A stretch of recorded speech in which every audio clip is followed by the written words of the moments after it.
Assalamualaikum warahmatullahi wabarakatuh. Apa kabar teman-teman yang soleh dan soleha? Semoga sehat selalu dan senantiasa dalam lindungan Allah Subhanahu wa Ta'ala. Amin, amin ya Robbal 'Alamin. Jumpa lagi dengan mata pelajaran membina akidah akhlak ya. Ya. Kita masuk pada pelajaran yang keenam, yaitu kalimat thayyibah bagian kedua. Ya. Oke. Di sini kebanyakan manusia itu menganggap ujian dari Allah itu berupa derita, kesulitan, kegagalan, bencana, ataupun sejenisnya, yang intinya hal-hal yang menyusahkan. Itu kebanyakan manusia menganggap ujian itu seperti itu. Padahal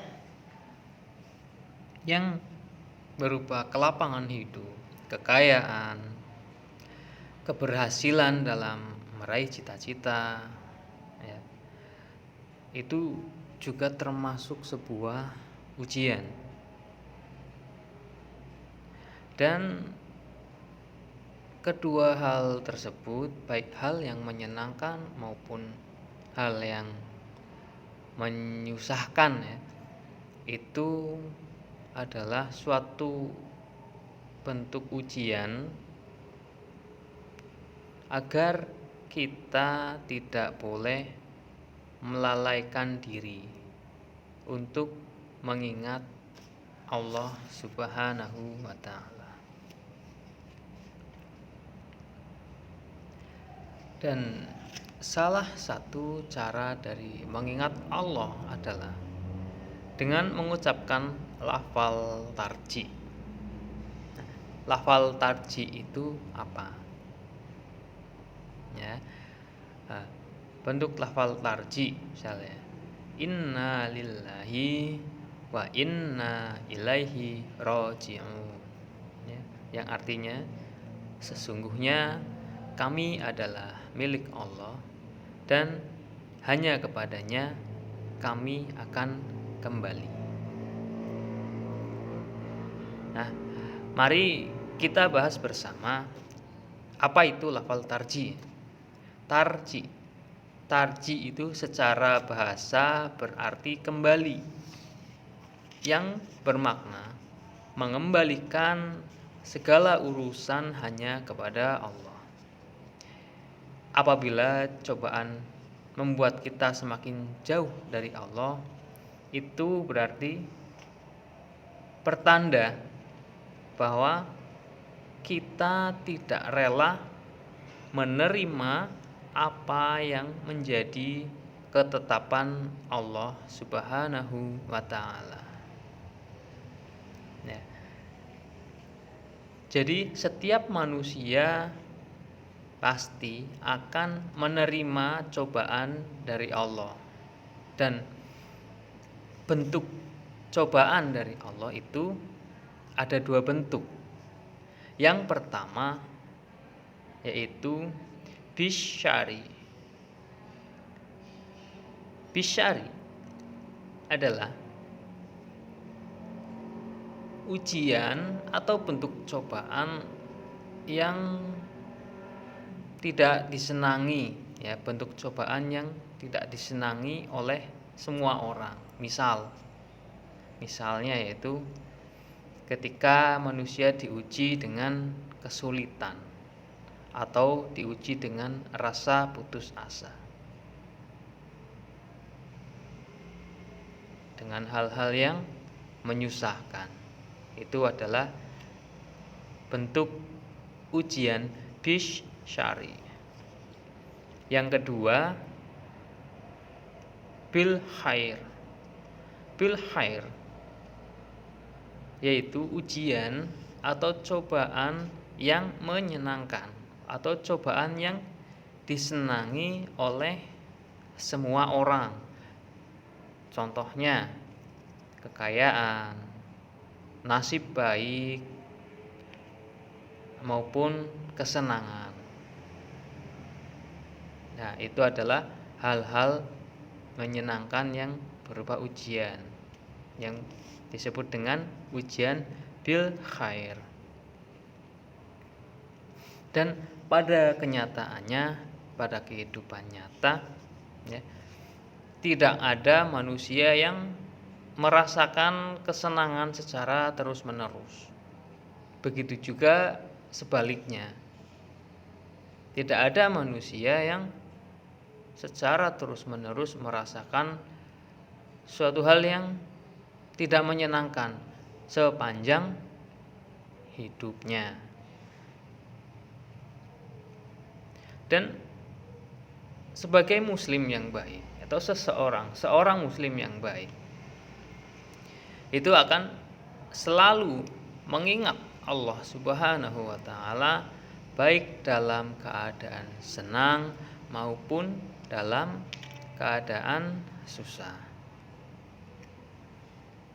Dan setiap muslim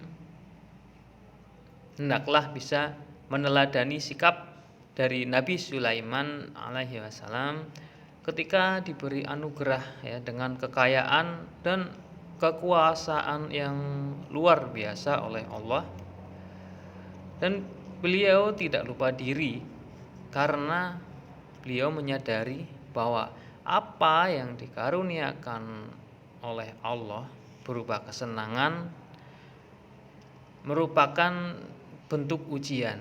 Apakah akan mengingat Allah atau akan melalaikannya. Dan senantiasa bersabar dan mengharaplah pahala dari Allah ketika kita mendapat ujian berupa kesusahan. Karena Allah tidak akan menyia-nyiakan sesuatu pun, atau bahkan Allah akan menggantikannya dengan sesuatu yang lebih baik. Ya, dalam satu hadis, ya, hadis Imam Muslim meriwayatkan dari Ummu Salamah radhiyallahu anha bahwa ia berkata, aku mendengar Rasulullah Shallallahu alaihi wasallam bersabda, tidaklah seorang muslim yang tertimpa suatu musibah lalu ia membaca apa yang diperintahkan Allah, sesungguhnya kami adalah milik Allah dan akan kembali kepadanya.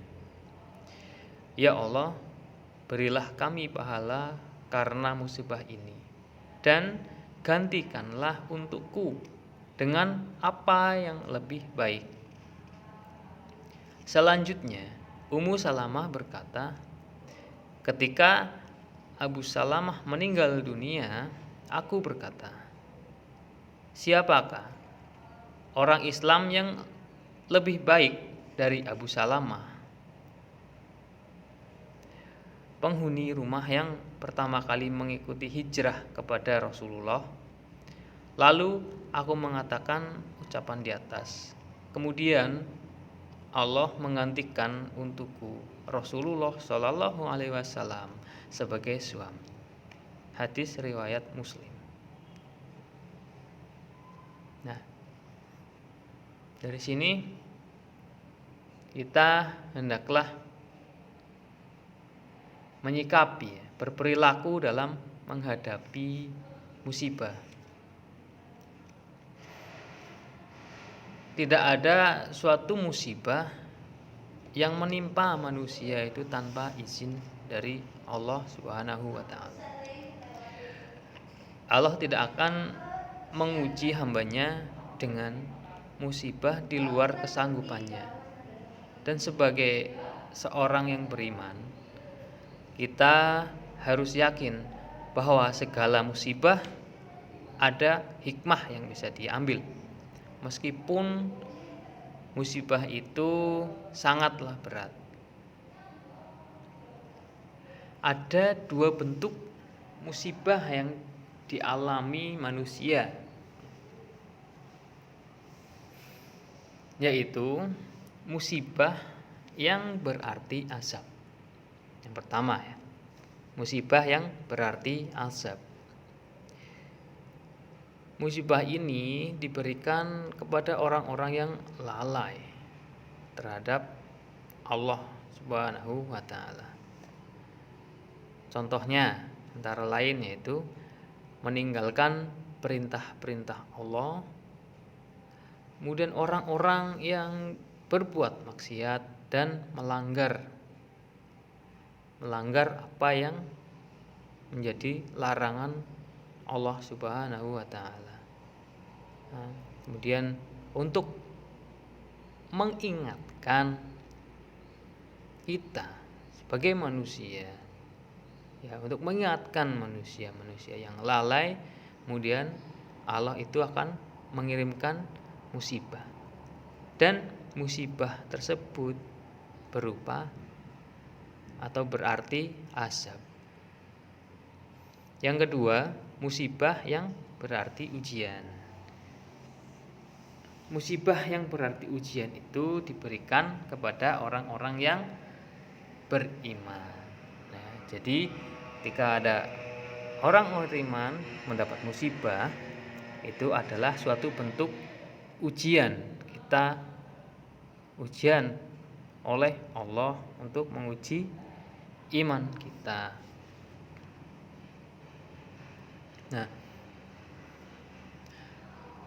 melalui ujian yang Allah berikan kepada kita, dosa seseorang itu akan diampuni, ya, melalui ujian yang Allah turunkan. Melalui ujian yang Allah turunkan, maka dosa-dosa kita itu akan diampuni Allah, asalkan kita ikhlas dan sabar dalam menerimanya. Dan ciri orang yang dapat mengambil hikmah dari ujian yang dialami, yaitu perilaku yang berubah menjadi lebih bertakwa setelah menerima musibah.